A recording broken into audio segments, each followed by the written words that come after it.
Dustin Evans here with TLR, and today we're going to go about rebuilding 22 shocks. I'm going to start with the front shock. First off, I run 55 pistons. I always run 55 pistons all the way around in the 22. So I got the piston on the shock shaft. I don't use any green slime or anything. I insert the O-rings dry. So you take one black low friction O-ring, stick it in the body. Next goes the shock, or the O-ring spacer, which goes in between the O-rings.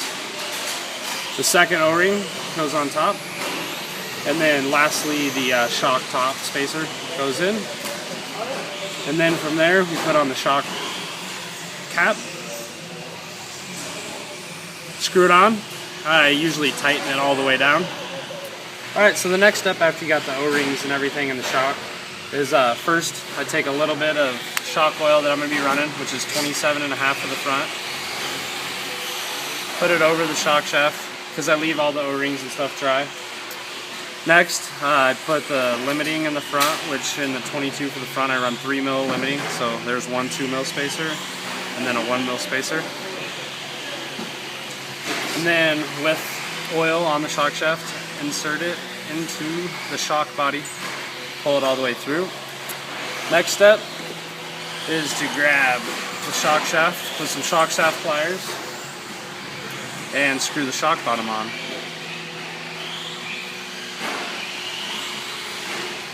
Now that we got the shock bottom on and the shock's all ready to go, next is to put the oil in. I use any kind of shock holder.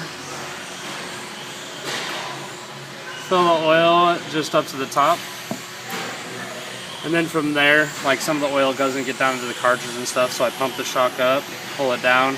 You'll see some air bubbles and the level will go down. And then from there, top it back off. And then I usually let the shock sit in there until all the bubbles are gone out of the shock. You want to try to get as much of the air bubbles out as you can. And then when running the emulsion style shocks, which we all run in the 22, we cut the bladders. And to cut the bladders, I usually try to cut all the way as close as I can to where it goes flat. I make one cut in the center just to get it started, and then from there, cut all the way around.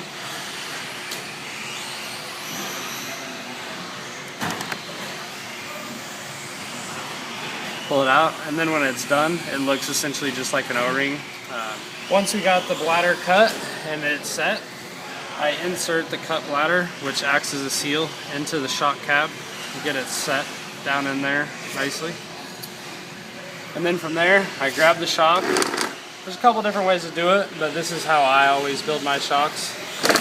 I hold the shock, push it almost all the way down, so maybe there's like 1 or 2 millimeters of the shock body showing. And then from there, I just screw the cap on. Make sure you hold the shock bottom at the down how it is so the oil bleeds out the top and the shaft doesn't want to push out. And then tighten it on.